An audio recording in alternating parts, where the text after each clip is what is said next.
Sveiki! Nedaudz ozola audzēšana.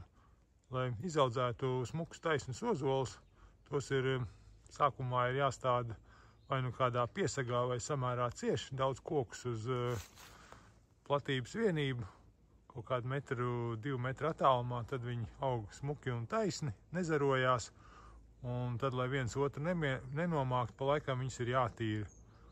Un, ja mēs paskatāmies agrākos laikos, te ir tāda viena vieta, kur to dara, tā kā kādreiz darīja, visu tos ozolus sīkstumbrus izvāc ārā kā sīkmalku, un tās sīkmalkas pielietojums patiesībā ir visādām malkas plītīm un citām ierīcēm, kurām ir vajadzīgs samērā ātri iegūt siltumu.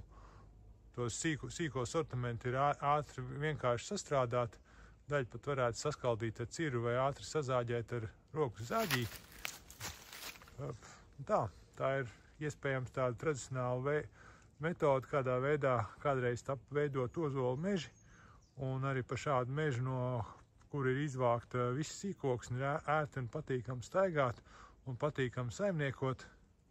Un tā, domājam, skatāmies, un iespējams kaut kādas veco laiku metodas arī mūsdienās ir pielietojams. Paldies, tiekās mežā!